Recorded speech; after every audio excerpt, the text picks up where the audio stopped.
الله ثم الصلاة والسلام على نبينا محمد saaxiibada sharafta leh ee ku xiran janaalka cilmi bili janaal kusoo dhawaada cashir cusub video cusub cashiradii taxanaha ahaa ee noo socday buugga agricultural botany-ga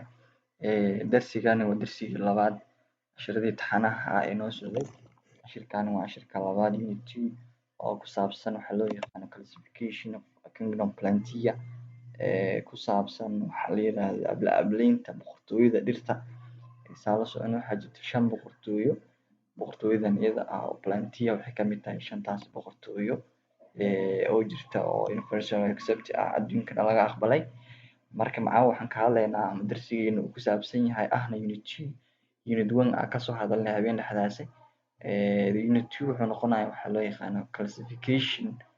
in la kala saaro waxa loo yaqaano kingdom plantia boqortooyada loo yaqaano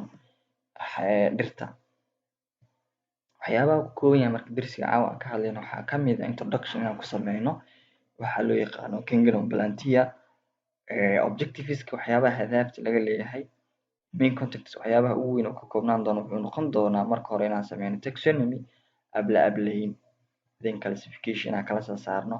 kadibna aan magac u bixino waxa loo yaqaano nomenclature oo ah magac u bixin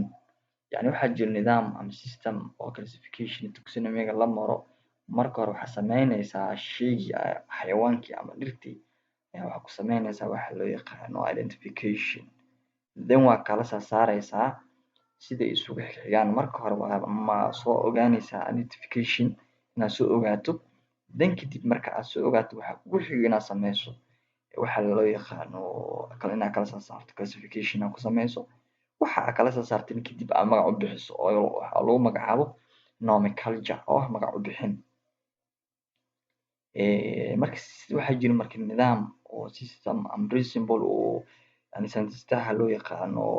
Carlos Linnaeus oo bixiyay oo caan ah oo ka bilaabanayo waxa loo yaqaano kingdom boqortooyo oo meesha ugu sareyso ilaa ay meesha ugu hooseyso oo loo yaqaano species oo ah jinsi marka waxaan ka hadli doonaa marka nidaamkan oo ah Carlos Linnaeus systemka principleska uu bixiyay oo ah kingdom ilaa species boqortooyo ilaa sinji boqortooyo marka waxaa ku xiga waxa loo yaqaano phylum oo guuta ah guutadan waxaa ka horeeya waxa loo yaqaano kingdom waxaa ku xiga class oo gacal ah waxaa ku xiga order oo dir ah waxaa ku xiga waxa loo yaqaano family oo ah bah waxaa ku xiga waxa loo yaqaano genus oo ah waxa loo yaqaano duul species ayaa ku xiga kadib conclusion waa soo koobaynaa soo gabagabayn doonaa summary iska jiro tutorial mark assignments reference and further reading cashirkeeni hore aan u socono marka introduction waa kana marka this unit unitkan isaga introduce you oo hordhac ku siinaya ama ku baraya branch of biology laan ka tirsan cilmiga barashada noolaha khuseyso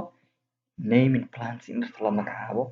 marka la magacaabana placing them la dhigo in groups loo sameeyo waxa loo yaqaano groupyo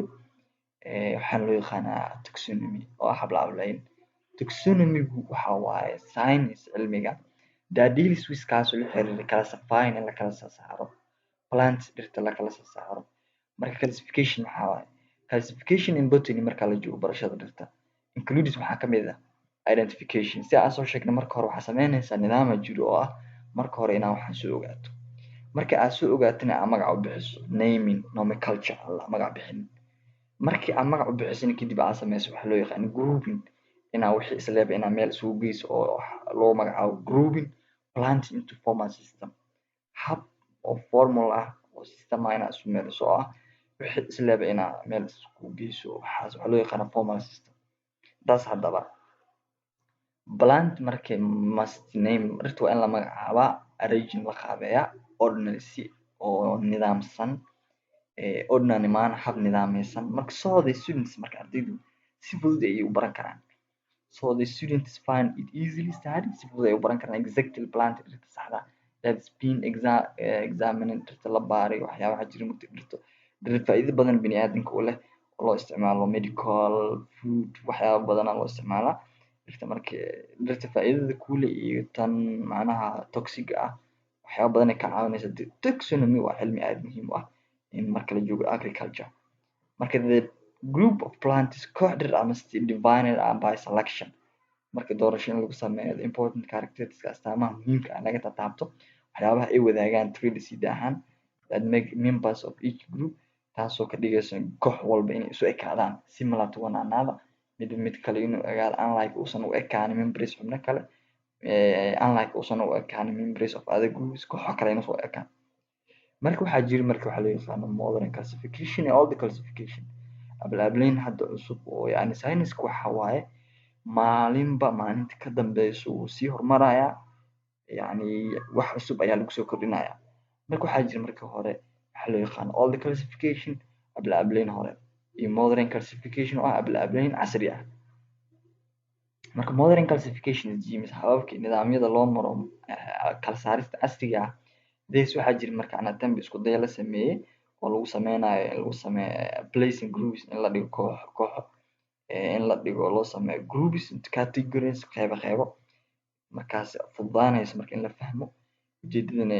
evolutionary processes meesha asalkooda ay kasoo jeedaan underlining in hoos la calaameeyo waxa loo yaqaan waxyaabaha ay isaga mid yihiin iyo differences waxyaabaha ay ku kala duwan among plants dhexdooda dhirtan waxaa jiro dhir wadaagto waxyaabaha ay isu eg yihiin iyo dhir waxyaabaha ay yani kala duwan marka dhir walba waxaa jirta dhirta kale la wadaagto similarity waxyaabaha ay kala mid tahay iyo dhir waxaa jirta waxyaabaha kale aysan kala mid ahayn marka these waxaa la similarity and difference waxyaabaha ay isaga eg yihiin waxyaabaha ay ku kala duwan yihiin marka such categories form waxaa jira marka waxaa loo sameeyaa environment oo ah meesha ugu sareysa ilaa meesha ugu hooseyso taasoo ka dhigaysa macnaha in si fudud lagu fahmo laguna dahasiyo marka haddii aan soo koobno marka classification marka taxonomy waa cilmi la sameynayo cilmiga lagu kala saarayo nooleyaasha ama dhirta by grouping in koox in loo sameeyo formal system hab la yaqaano waxaana sameeyey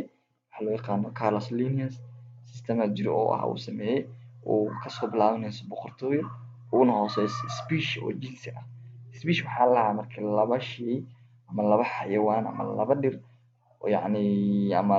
two animals laba xayawaan oo interbreeding isku sameyn karto isku jinsi ah wax istarmin karto alashaan marka saana ku fahnay next marka classification sidoo kale based waxaa lagu saleynaa marka identification marka hore inaa waxa ogaato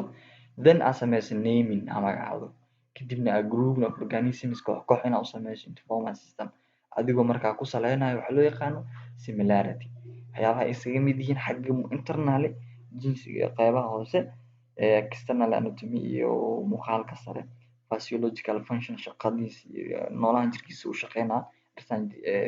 physiologically siday u shaqeynaysaa dhirta kale maxay kala mid tahay genetic waxyaabaha ay ka sameysan yihiin hidde ahaan evolutionary history qaabka uu soo yani tadawuraadka horumaraadka uu soo sameeyey sidoo kale waxaa jira more than 1.5 million different groups waxaa jira marka 1.5 billion groups kala duwan ayaa lasoo ogaaday marka and at least partial yani 1.5 billion oo groups ayaa lasoo ogaaday oo waxaa loo yaqaano taxonomy-gani scientists waxay sameeyeen inay soo ogaadaan waxaa loo yaqaano 1.5 billion different groups 1.5 oo different groups kooxo kala duwan ah marka in this unit ardayda marka will be exposed waxay ogaan doonaan waxaa loo yaqaano only indigenous tropical plants ka baxda yani meelaha kulul and viewing maxaan ku dhahay rare plants dhir waxaa jira rare ah inta badan aanan la arkin oo cilmi badan aanan loo hayn oo rare ah oo dhif naadir ah taana ardayda waxyaabaha looga taaban doonaa marka objectiveska adapta oo this unit at the end of this unit marka dhamaadka unitkani you should be able waxaa awoodi doontaa inaad marka hore sameyso describe inaad qeexdo waxaa loo yaqaano plant taxonomy ablaablaynta dhirta inaad ogaato waxaa la yiraahdo oo ah cilmiga lagu kala saarayo dhirta into groups kooxo taxonomy waa kana marka waa maxay taxonomy waa cilmi lagu kala saarayo xayawaanada dhirta classifying lagu saarayo la kala saarayo iyadoo lagu base gareynayo waxaa loo yaqaan similarity and difference waxyaabaha ay wadaagaan waxyaabaha ay ku kala duwan yihiin